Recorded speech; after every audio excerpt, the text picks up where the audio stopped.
queridos, sejam todos bem-vindos.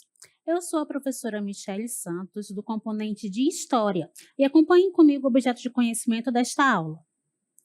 Aula 3, objeto de conhecimento, Primeira República e suas características. Contestações dinâmicas da vida cultural no Brasil entre 1900 e 1930. O detalhamento desta aula, os primeiros tempos da República Brasileira, o governo provisório. Vamos à nossa aula?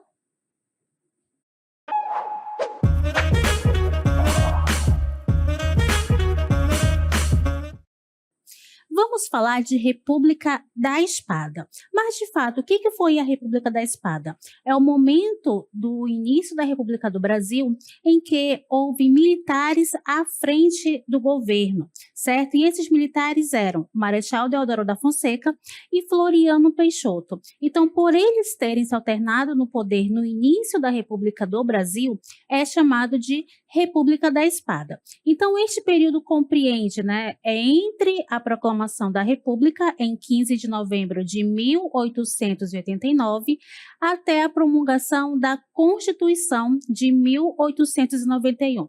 Mas, professor, o que é Constituição? São as leis que vão reger o país. Até então, as leis que existiam no Brasil estavam vinculadas ainda à figura do imperador. Então, como o sistema político e administrativo modificou, era necessário também trazer uma nova Constituição para englobar justamente essas novas configurações que foram instauradas, certo? Então, esse período também foi marcado por uma instabilidade política e pela busca por um novo modelo de governo para o Brasil. Esse período, conhecido como governo provisório, foi liderado pelo Marechal Deodoro da Fonseca, aquele que fez ali aquele processo de golpe de Estado e proclamou a República no Brasil, e que vai assumir o cargo de chefe do governo provisório com poderes ditatoriais. Então, esse é o contexto, da República da Espada, e vamos verificar agora o que foi de fato o governo provisório. Então, período turbulento e de transição, mas também um momento crucial na história brasileira. As medidas tomadas durante esse período, como a separação Igreja e Estado e a promulgação da Constituição de 1891, lançaram as bases para a Primeira República Brasileira. Neste período, houve também a questão do exilamento da família real brasileira, certo? Dom Pedro II foi convidado, a sair do Brasil para que não voltasse ao governo anterior, que era justamente a figura de Dom Pedro II como imperador, certo? Então, dando início agora ao governo da República da Espada. Temos o governo de Marechal Deodoro da Fonseca, trouxemos aqui a imagem dele para vocês acompanharem, certo? De 1889 a 1891, é o período em que ele fica no poder. Então, é o primeiro presidente do Brasil, foi chefe do governo provisório e tinha a necessidade de estabilizar o país pós-proclamação da República. Quando houve a transição do Império para a República, tinham aquelas pessoas que não queriam a República, claro, de fato, certo? Então, qual era a função desse primeiro governo, Fazer com que, de fato, a República fosse consolidada. Então, para tanto, ele vai reorganizar o Exército, criar escolas militares e nomear ministros para o seu gabinete. Qual é a importância desses ministros? Para auxiliá-lo no momento de tomadas de decisão no Brasil republicano, certo? O governo vai ser marcado por conflitos políticos e pressões de diversos setores da sociedade. Em novembro de 1891, ele vai dissolver o Congresso Nacional e vai governar por decreto, o que vai gerar uma crise política. Mas, professor, o que isso quer dizer? Bem, nesse período ele vai acabar com o Congresso Nacional, que são ali os deputados que ajudavam na administração do Brasil, e ele vai governar por meio de medidas autoritárias, que nesse caso vai se configurar por decretos. Ele vai renunciar em 23 de novembro de 1891, sendo sucedido pelo vice-presidente Marechal Floriano Peixoto, ou seja, um outro militar que vai estar no poder. certo? Então, essa é a configuração deste momento. E o que marca também o finalzinho do governo de Marechal Deodoro é justamente a Constituição de 1891. E para exemplificar melhor o papel dessa Constituição, trouxemos aqui para vocês o professor e advogado William, que vai falar um pouquinho melhor sobre essa Constituição. Acompanhem comigo. Olá pessoal, sou o professor William Costa, também sou advogado e hoje nós vamos tratar sobre a Constituição de 1891. Essa Constituição ela rompe com a monarquia e ela institui no Brasil uma república. Essa república tem como chefe de Estado e chefe de governo o presidente da república, tá certo? E ela estabelece também 3 poderes: o poder executivo, o poder legislativo e o poder judiciário. O poder moderador ele foi extinto com a Constituição de 1891, porque era uma figura característica da monarquia, tá certo? Outra inovação aí que a Constituição de 1891 trouxe foi a instituição dos Estados-membros. Os Estados-membros antes eram conhecidos como províncias. Esses Estados-membros eles acabam tendo uma autonomia maior de se organizar, inclusive se organizando através das suas próprias constituições. Essa Constituição ela só devia obediência à Constituição Federal. Esses Estados-membros eles seriam governados por presidentes dos Estados-membros, tá certo? Outro ponto importante foi a questão do voto. A Constituição de 1891 ela põe fim ao voto censitário, tá certo? O voto censitário era somente cidadãos que tivessem determinada renda, eles poderiam votar. Na Constituição de 1891, todos os cidadãos maiores de 21 anos eles poderiam votar. E aí surgiu uma discussão: as mulheres poderiam votar ou não nessa Constituição? Bom, as mulheres não poderiam votar, mas ainda na Constituinte houve uma discussão se elas poderiam ou não, e as emendas apresentadas colocando ali direito às mulheres votarem, elas não foram aprovadas. E daí surgiram 2 correntes. A primeira corrente entendia o seguinte: como nenhuma dessas emendas tinha sido aprovada, o que acontecia? As mulheres não poderiam votar, tá certo? Sob a égide da Constituição de 1891. Já a outra corrente, ela dizia o seguinte: a Constituição nada resolveu, porque a Constituição só diz o seguinte: o voto é um direito do cidadão maior de 21 anos. E aí, essa corrente entendia que esse tema deveria ser regulado por uma lei ordinária, uma lei comum, tá certo? E aí, o que aconteceu? Em 1921, o Senado aprova uma lei garantindo um voto às mulheres. Mas ainda na época dessa discussão, haviam vozes dissonantes dizendo que a mulher não podia votar porque isso poria em risco a família, tá certo? Então, essas discussões foram tidas, mas foram resolvidas futuramente.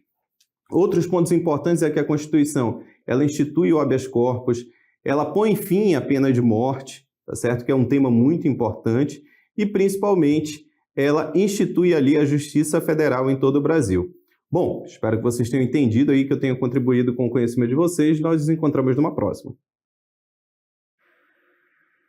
Então, nada melhor que trazer um advogado para falar de leis, certo? Então, aqui nós trouxemos também a imagem, certo, do que é a capa da Constituição de 1891. Então, o que essa Constituição, né, vai trazer? Vai estabelecer as bases do novo regime republicano e representou uma ruptura, uma separação significativa com o passado imperial. As principais mudanças em relação à Constituição Imperial de 1824 foram as seguintes, né? O que aconteceu? Houve a instauração justamente da República Federativa. O que isso quer dizer?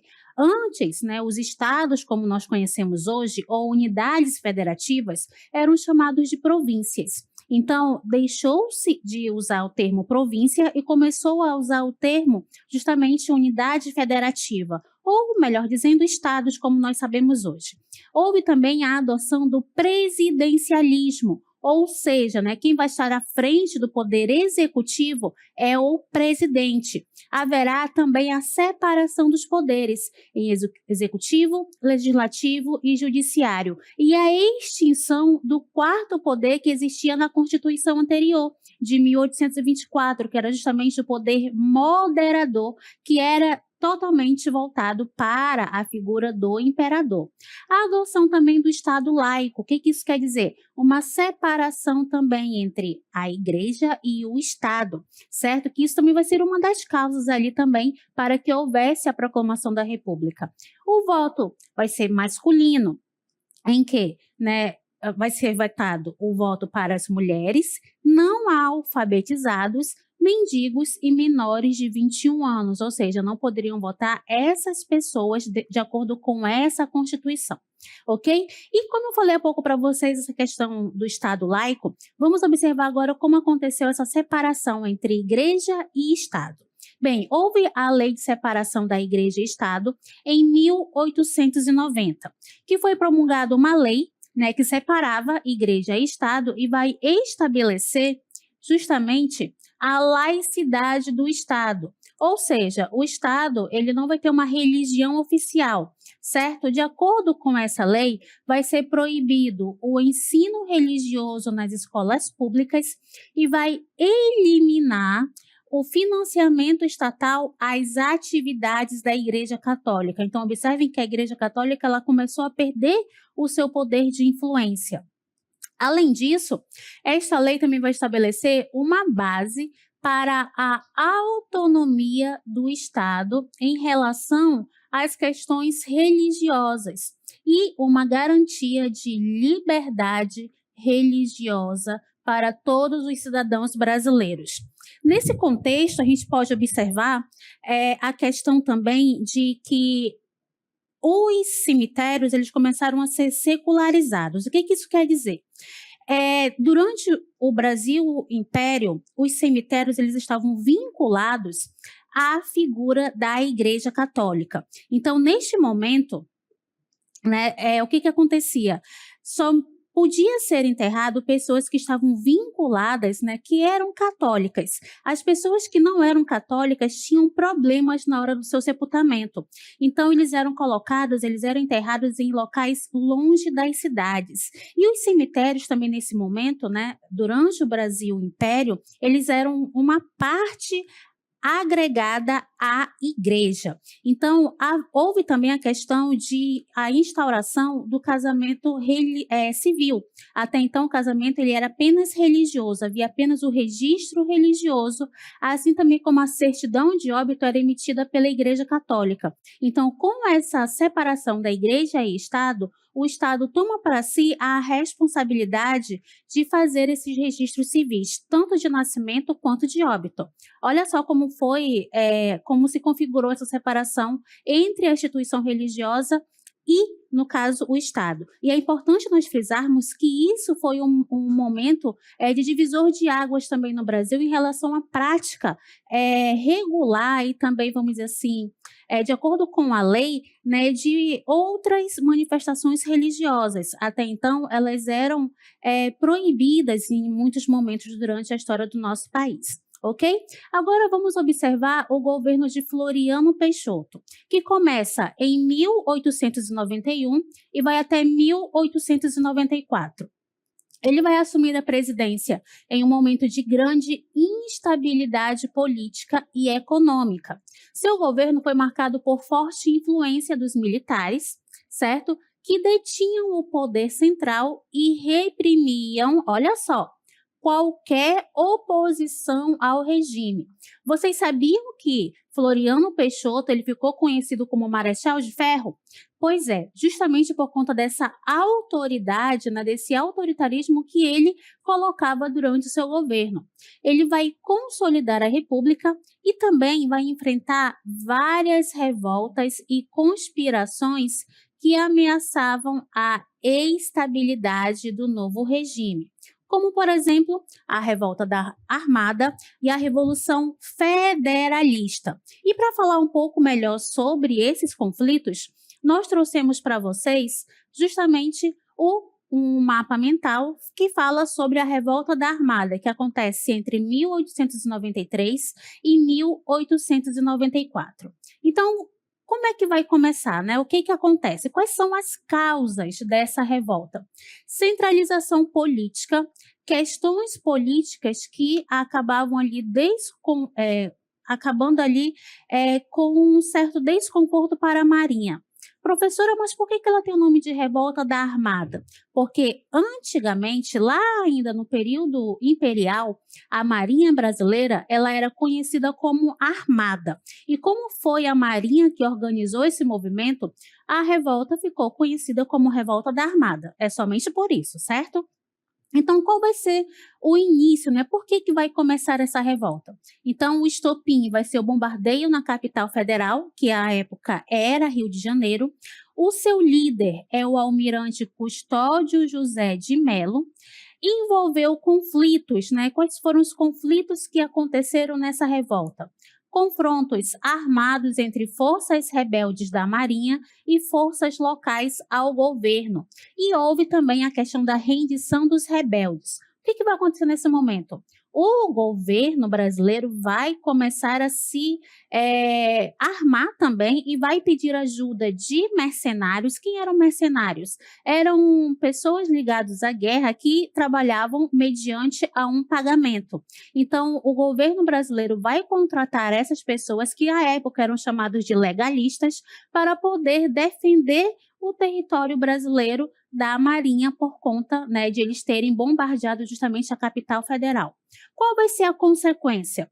Fortalecimento do governo na figura de Marechal Floriano Peixoto e também uma repressão e punição dos rebeldes, certo? Isso são características, né, desta revolta, ok?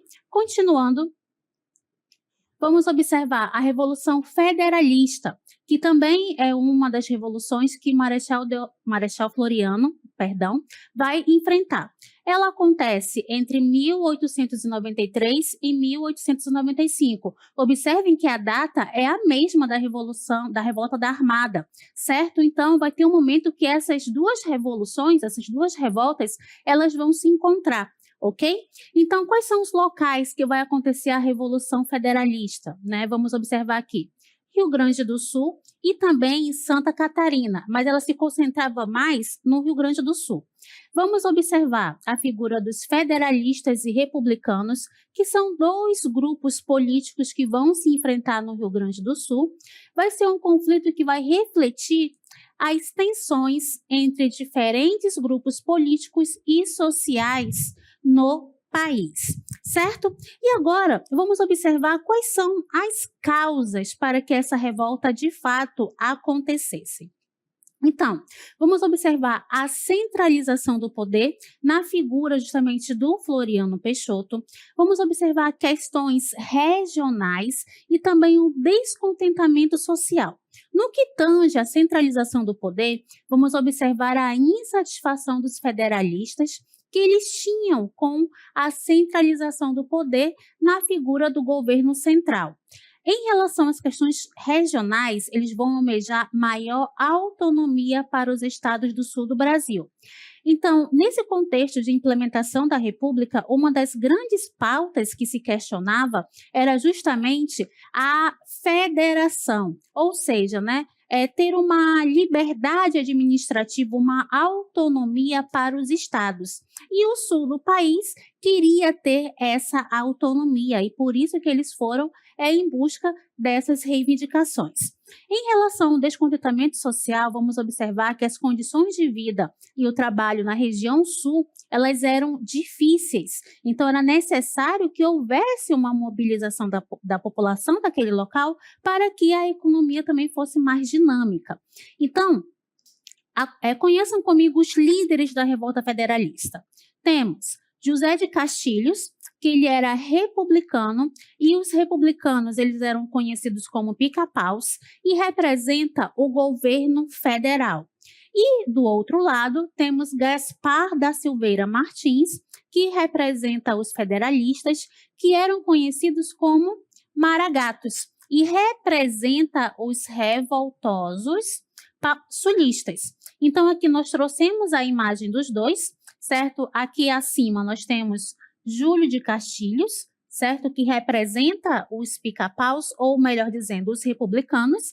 E temos aqui embaixo justamente Gaspar Silveira Martins, que vai representar os federalistas, ok? Então, Como é que vai se dar os conflitos? O estopim. Federalistas se rebelam contra o governo central, proclamando, olha só, a República Rio-Grandense no Rio Grande do Sul. Ou seja, como se o Rio Grande do Sul tivesse se separado do Brasil, se tornando um novo país. Aí eu pergunto para vocês acham que o governo central vai aceitar isso de boa? Vai concordar com essa separação de uma parte do Brasil? Claro que não, porque se eles concordassem, abriria-se precedentes para que outras regiões do país também se separassem, certo? Então vamos observar que os combates eles foram intensos e causaram grande destruição e perda de vidas, né? Foram uma das consequências, né, deste conflito. Ok? Então, o governo central, liderado por Floriano Peixoto, enviou tropas para reprimir a revolta e restaurar a autoridade do Estado. Então, isso foram características, né, consequências justamente dessa revolta, da revolta federalista. Ok? Continuando, vamos lá. As consequências dessa revolta, vamos lá. Derrota dos federalistas, a revolta foi sufocada e a autoridade do governo federal foi restabelecida. A repressão e punição ocorreu com o quê? Com prisão, exílio e punição que foi estabelecida pelo governo federal. Lembram que eu acabei de falar para vocês, né? Quando eles quiseram, né, se separar do país, proclamaram ali a República Rio-Grandense. Então, o governo federal vai vir, né, com medidas punitivas que pudesse mostrar para todo o Brasil o que poderia acontecer com quem fizesse, né, tivesse, aliás, a mesma atitude do Rio Grande do Sul. E qual foi o legado, né, desta revolta?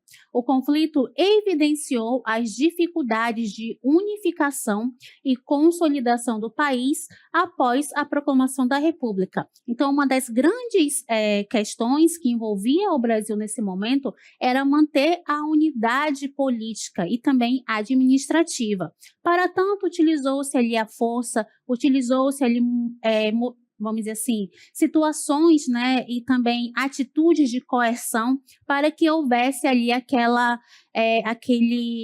obediência ao governo central, certo? Então, vamos observar a consolidação do federalismo.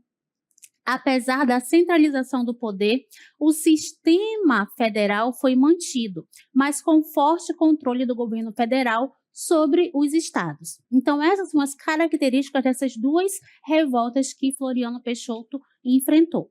E, nesse contexto também, vamos observar a questão da construção da identidade nacional. E, para tanto, né, temos aqui a imagem da bandeira do Brasil, que foi adotada neste período de, claro, Brasil República, né? Esta bandeira que nós utilizamos hoje, ela foi adotada após a proclamação da República. Então, ela tem ali uma filosofia positivista que está idealizada na figura de Auguste Comte, que é um filósofo, certo? Ele vai influenciar, né, profundamente porque ele defende o progresso social através da ciência e da razão. Então, a bandeira nacional brasileira vai representar a história, os valores e a identidade do povo brasileiro. No centro da bandeira, vocês podem observar, lá naquela faixa branca tem a frase, né?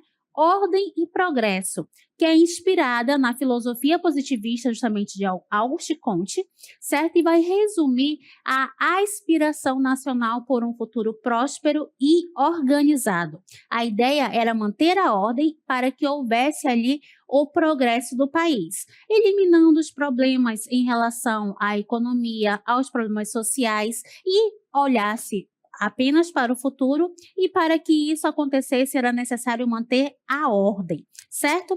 Então agora vamos falar sobre a questão econômica do Brasil republicano.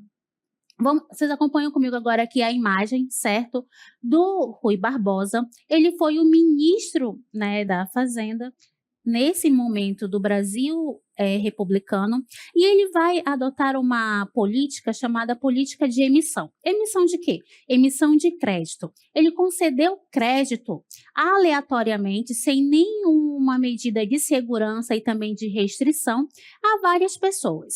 Então, começaram-se a surgir várias empresas fantasmas. E como essas empresas fantasmas não existiam, acabaram pegando o dinheiro do governo e não retornaram esse dinheiro novamente para o governo. Quando o governo ele faz o empréstimo, ele quer ser ressarcido, certo? E isso vai ocasionar a crise do encilhamento. Mas por que tem esse nome? Porque o encilhamento ele era um instrumento utilizado para controlar os cavalos, certo? Então, por conta disso, era necessário resgatar o controle da economia do Brasil. Então, vai ser a primeira crise da República Brasileira. Certo? Por quê? Porque houve a concessão de créditos em grande quantidade para pessoas que não tinham ali vamos dizer assim, a capacidade de retornar esse dinheiro de volta para o governo, certo? Houve a expansão desordenada de crédito através da emissão de créditos, através de empréstimos que o governo concedia a vários setores. Houve também a impressão desmedida de papel moeda. O que isso quer dizer? Quanto mais dinheiro, cédulas estiverem circulando, esse dinheiro ele vai ser desvalorizado. Ou seja, isso vai ocasionar uma grande inflação, em que tem-se a papel, né, o dinheiro, mas ele não tem valor real. E isso vai ocasionar essa crise econômica também. Haverá também nesse momento a presença de empresas fantasmas, empresas que existiam no papel, mas que de fato, na realidade, ela não existia, e também o mercado especulativo em alta, ou seja, essa questão mesmo da inflação. Então, quando se fala de emissão descontrolada de moeda, quer dizer o quê? A emissão excessiva de moeda, ou seja, do papel moeda pelo governo, sem lastro na produção real. Isso vai gerar inflação galopante e também a desvalorização da moeda. Ou seja, tinha-se dinheiro, mas esse dinheiro ele não tinha valor real. Então, era a mesma coisa como se fosse um jornal velho, mais ou menos assim, certo? Especulação financeira, quando se fala desse termo, algumas pessoas causam aí um certo estranhamento. Mas o que seria, né? Compra e venda de moeda em busca de lucros rápidos vai agravar a instabilidade no mercado financeiro, certo? E isso tudo vai combinar também com a crise do café. A queda do preço do café no mercado internacional, que era o principal produto de exportação do Brasil na época, vai impactar negativamente a economia do país. Então, o grande carro-chefe de economia do Brasil neste momento era o produto do café. E como houve todo um contexto internacional para que o café não fosse vendido em grande quantidade, até porque no Brasil, no mundo inteiro estavam ocorrendo ali algumas crises econômicas, algumas corridas armamentistas por conta de outros eventos externos que acontecerão, o produto brasileiro começou a ficar em segundo plano, certo? E houve também uma instabilidade política. Quer ver um governo desestabilizado é mexer na economia. Então, a economia em crise também vai ocasionar uma instabilidade política. E essa estabilidade ela vai ser constante, com diversas revoltas e crises governamentais, que vai afastar investimentos e contribuir para o clima de incertezas, certo? Então, todos esses aparatos, né, culminaram ali nessa crise em que o Brasil estava passando. Então, vocês observaram que houve a implementação do regime republicano, porém, esse regime republicano veio acompanhado com muitos problemas de ordem religiosa, de ordem social, de ordem política e de ordem econômica. Então, se a ideia era colocar um novo sistema e esse sistema ele sanasse lá todos os problemas sociais que o Brasil estava vivendo, ela vai cair por terra, porque era necessário ter uma reorganização, tanto política, quanto econômica, quanto administrativa, certo? E também social, por que não? Certo? Era necessário ter ali uma redistribuição de renda, era necessário investir num produto que pudesse trazer mais benefícios para o Brasil. Era necessário também investir na modernização da economia brasileira e não apenas continuar no antigo sistema agroexportador, que era o produto, né, agrário voltado para o mercado externo. Então, todas essas situações requeriam ali mudanças, certo? E no fim desse período, vamos observar aí a crise do encilhamento, que é uma crise econômica que o Brasil vai passar por conta de tentar resolver o problema apenas emitindo dinheiro, como se não houvesse o amanhã, né? Vamos emitir o dinheiro e depois a gente pensa o que a gente vai fazer. E depois a conta chegou, com uma grave crise econômica por conta da desvalorização da moeda e desse mercado especulativo em alta. Então, esse é o contexto da República da Espada, do governo provisório, e eu espero que vocês tenham compreendido e até a nossa próxima aula.